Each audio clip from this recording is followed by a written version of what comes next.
Puzzle games have witnessed a resurgence thanks to the increase in popularity of smaller downloadable titles.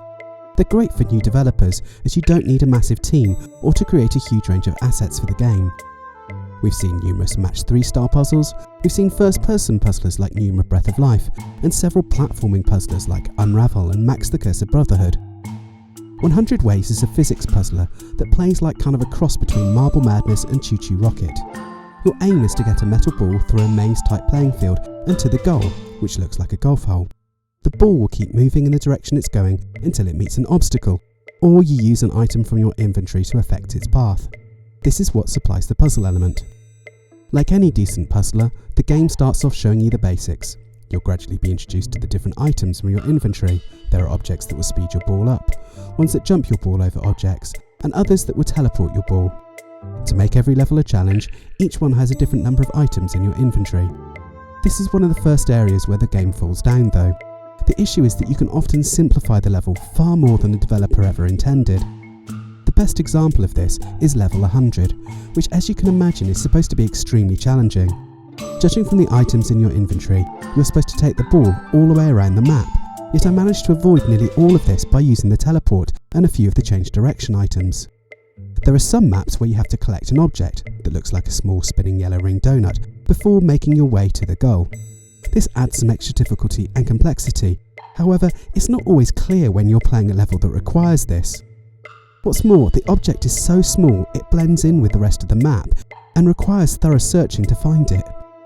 This object would be much easier to find if you could spin the map around, but you're in a fixed isometric view. You're able to zoom in and out, and you can also move your view to see the different areas of the map. You just can't change your perspective. I quite like the way the isometric view works, but if you could move the camera around, even if only by 90 degrees at a time, it would be a massive improvement. This fixed view can also make it hard to see what's behind some of the taller objects, like the fans that blow your ball around. Though you can't move the camera quite how I would like, the game is still a massive visual improvement over the PC release. Objects have more texture, tubes have a nice transparency to them, and the areas that are not a part of the map are textured as if they're a giant body of water, instead of just a massive black void. This visual enhancement appears to have come at a cost though, as the frame rate for the game is really poor. This stuttering frame rate doesn't really affect the gameplay, but it did end up giving me a headache after extended periods of play. The game doesn't just have an issue with the frame rate though, my biggest issue with the game is consistency. With a physics-based puzzler, you need to know that everything will work exactly as it should and that the same thing will happen every time. Unfortunately, this just isn't the case with 100 Ways.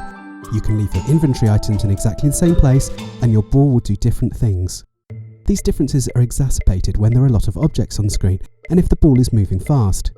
This sort of inconsistency really drags the game down and makes some puzzles incredibly frustrating. 100 Ways isn't all bad though.